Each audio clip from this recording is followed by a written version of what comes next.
നമസ്കാരം. നാണം കെട്ടും പണം നേടിയാൽ നാണക്കേടാ പണം മാറ്റിക്കൊള്ളും എന്നാണ് പഴമൊഴി. അതിനെ നമുക്കൊന്ന് മാറ്റിപ്പിടിക്കാം. നാണം കെട്ടും സ്ഥാനം നേടിയാൽ നാണക്കേടാ സ്ഥാനം മാറ്റിക്കൊള്ളും എന്നാണ് പുതുമൊഴി. ഇത് ഞാൻ പറയാൻ കാരണമുണ്ട്. UDF സർക്കാർ അധികാരത്തിൽ വന്നതിനു ശേഷം സർക്കാരിൻ്റെ ചലച്ചിത്ര വികസന കോർപ്പറേഷൻ പോലെയുള്ള പല സ്ഥാപനങ്ങളുടെയും തലപ്പത്ത് കയറിപ്പറ്റാനും അല്ലെങ്കിൽ അതിൽ ഒരു ബോർഡ് അംഗമാകാനുമൊക്കെ ഈ രംഗത്ത് പ്രവർത്തിക്കുന്ന പലരും പാർട്ടി ഓഫീസിൻ്റെ വരാന്ത കയറി ഇറങ്ങുന്നതായി മാധ്യമങ്ങൾ തന്നെ റിപ്പോർട്ട് ചെയ്തിരുന്നു. പലരും അത് നേരിട്ട് കണ്ടിട്ടുണ്ട്, പലരും പറഞ്ഞു കേട്ടിട്ടുണ്ട്. എന്തായാലും ഇതൊരു യാഥാർത്ഥ്യമാണ്. ഇങ്ങനെ ഒരു സ്ഥാനം കിട്ടാൻ വേണ്ടി പാർട്ടി ഓഫീസിൻ്റെ തിണ്ണ നിരങ്ങിക്കൊണ്ടിരിക്കുന്ന ഒരാളാണ് നമ്മുടെ നടൻ പ്രേംകുമാർ. സത്യം പറഞ്ഞാൽ അദ്ദേഹത്തെക്കുറിച്ച് ഓർത്ത് പുച്ഛം തോന്നുകയാണ്. എങ്ങനെയാണ് ഒരു മനുഷ്യൻ ഇങ്ങനെ പെരുമാറാൻ കഴിയുന്നത്? അദ്ദേഹം പിണറായി സർക്കാരിൻ്റെ കാലത്ത് ഇടതുപക്ഷ അനുഭാവിയായിരുന്നു, ചലച്ചിത്ര വികസന കോർപ്പറേഷൻ ചെയർമാനായിരുന്നു. അപ്പോൾ അന്ന് അദ്ദേഹം ഇടതുപക്ഷത്തോടൊപ്പമായിരുന്നു. പിന്നീട് കാര്യങ്ങളൊക്കെ മാറി മറിയുന്നു എന്നുള്ള കാര്യം ബുദ്ധിമാനായ പ്രേംകുമാറിന് മനസ്സിലായി. കാരണം പിണറായി സർക്കാർ മൂന്നാം വട്ടം അധികാരത്തിൽ വരില്ല എന്ന് എങ്ങനെയോ അദ്ദേഹത്തിന് ഒരു വെളിപാടുണ്ടായി. അതോടുകൂടിയാണ് അദ്ദേഹം കളം മാറ്റി ചവിട്ടിയത്. സെക്രട്ടേറിയറ്റിന് മുന്നിൽ ആശാ വർക്കർമാർ സമരം നടത്തിയിരുന്നു. ആ സമരത്തെ അദ്ദേഹം പിന്തുണച്ചു ഈ പ്രേംകുമാർ. അതിനുശേഷമാണ് അദ്ദേഹം പാർട്ടിയുമായി ഇടഞ്ഞത്. പിന്നീട് അദ്ദേഹം പാർട്ടിയിൽ നിന്ന് പോയി കോൺഗ്രസിലേക്കൊക്കെ വരികയൊക്കെ ചെയ്തു.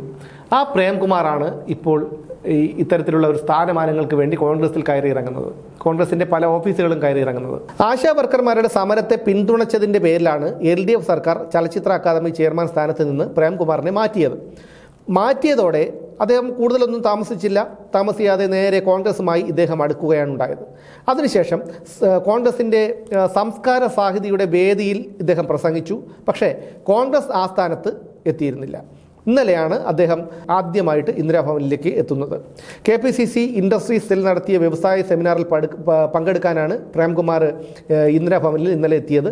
രാജ്യത്തെ സ്വാതന്ത്ര്യത്തിലേക്ക് നയിച്ച കോൺഗ്രസ് ദേശീയ തലത്തിൽ തിരിച്ചു വരേണ്ടത് രാജ്യത്തെ സാധാരണക്കാരൻ്റെ ആവശ്യമാണെന്നും കോൺഗ്രസിൽ താൻ കൂടുതൽ സജീവമാകുമെന്നും പ്രേംകുമാർ ഇന്നലെ തള്ളിവിട്ടു.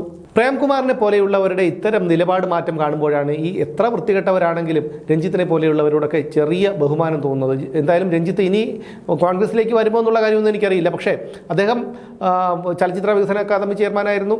അന്ന് പരസ്യമായി പ്രഖ്യാപിച്ചയാളാണ്, ഞാൻ SFI-കാരനാണെന്നൊക്കെ പ്രഖ്യാപിച്ചയാളാണ്. ഇപ്പോൾ അദ്ദേഹത്തിൻ്റെ കാര്യമൊക്കെ നമുക്കറിയാം. പിന്നീടുള്ളത് സംവിധായകൻ കമലിനെ കുറിച്ച് ഒരു പെൺകുട്ടിയുടെ വെളിപ്പെടുത്തൽ വന്നിട്ട് പോലും അദ്ദേഹത്തിനെതിരെ ഒരു നടപടിയും ഉണ്ടായില്ല. പിന്നെ PTK മുഹമ്മദ്, അദ്ദേഹത്തിനെതിരെയും പീഡന പരാതി വന്നു, ഒന്നും ഉണ്ടായില്ല. മുകേഷിനെതിരെ പീഡന പരാതി വന്നു, ഒന്നും ഉണ്ടായില്ല. അപ്പോൾ ഇവരൊക്കെ ചലച്ചിത്ര മേഖലയിൽ പ്രവർത്തിക്കുന്നവരാണ്. ഇവരാരും തന്നെ പക്ഷേ ഈ UDF അധികാരത്തിൽ വന്നതിന് ശേഷം UDF-നോട് അടുക്കാൻ ശ്രമിക്കുകയോ സ്ഥാനമാനങ്ങൾക്ക് വേണ്ടി ഈ പാർട്ടി ഓഫീസുകളുടെ തിണ്ണ നിരങ്ങുകയോ ചെയ്തതായി ആരും പറഞ്ഞു കേട്ടിട്ടില്ല. അതുകൊണ്ട് തന്നെയാണ് പ്രേംകുമാറിനുള്ളതിനേക്കാൾ ബഹുമാനം അവരോട് തോന്നുന്നത്. പക്ഷേ പ്രേംകുമാറിനെ സംബന്ധിച്ചിടത്തോളം അദ്ദേഹത്തിന് ഒരു നടനെന്നുള്ള നിലയിൽ യാതൊരു സംഭാവനയും ചെയ്യാൻ കഴിഞ്ഞിട്ടില്ല എന്നുള്ളതാണ്. നല്ലൊരു കഥാപാത്രം പോലും അദ്ദേഹത്തിന് അവതരിപ്പിക്കാൻ കഴിഞ്ഞിട്ടുള്ളതായി എനിക്ക് തോന്നിയിട്ടില്ല. മുകേഷിൻ്റെയും ജയറാമിൻ്റെയും ഒക്കെ ഒപ്പം നിന്ന് ചില ഹാസ്യവേഷങ്ങൾ ചെയ്തു എന്നതൊഴിച്ചാൽ എടുത്തു പറയത്തക്ക ഒരു വേഷമോ അല്ലെങ്കിൽ അത്തരം ഓർമ്മിക്കപ്പെടുന്ന ഒരു വേഷമോ ചെയ്യാനുള്ള ഒരു കഴിവൊന്നും അദ്ദേഹത്തിനില്ല. പക്ഷേ അദ്ദേഹം കഴിഞ്ഞ തവണ പിണറായി സർക്കാരിൻ്റെ കാലത്ത് LDF-നോടൊപ്പം ഒട്ടി നിന്നുകൊണ്ട് ചലച്ചിത്ര വികസന അക്കാദമിയുടെ ചെയർമാനായി. അവിടെ കുറച്ചു കാലം കോൺഗ്രസിനെയൊക്കെ കുറ്റം പറഞ്ഞുകൊണ്ട് അദ്ദേഹം അവിടെ ഉണ്ടായിരുന്നു. അതിനുശേഷമാണ് അദ്ദേഹം ഈ LDF സർക്കാർ അധികാരത്തിൽ നിന്ന് ഇറങ്ങിയതിന് ശേഷം കോൺഗ്രസുമായി കൂടുതൽ അടുക്കുന്നത്.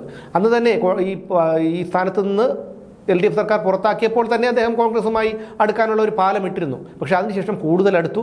എന്തായാലും ഇന്നലെ അദ്ദേഹം ഈ UDF സർക്കാർ അധികാരത്തിൽ വന്നതിന് ശേഷം പ്രേംകുമാർ ഇത്തരത്തിലുള്ള സ്ഥാനമാനങ്ങൾക്കായി കിണഞ്ഞു പരിശ്രമിക്കുന്നുണ്ടെന്ന് ഈ മേഖലയിൽ നിന്നുള്ളവർ തന്നെ പലപ്പോഴും പറഞ്ഞു കേട്ടിട്ടുണ്ട്. എന്തായാലും ഇന്നലെ അദ്ദേഹം KPCC ആസ്ഥാനത്തെത്തി അവരുടെ പരിപാടിയിലൊക്കെ പങ്കെടുക്കുകയും ചെയ്തു. അതുകൊണ്ട് തന്നെ ഇനി ചലച്ചിത്ര വികസന അക്കാദമി പോലെയുള്ള ഏതെങ്കിലും സംഘടനയുടെ തലപ്പത്ത് പ്രേംകുമാർ അവരോധിക്കപ്പെടും എന്ന് തന്നെ നമുക്ക് പ്രതീക്ഷിക്കാം.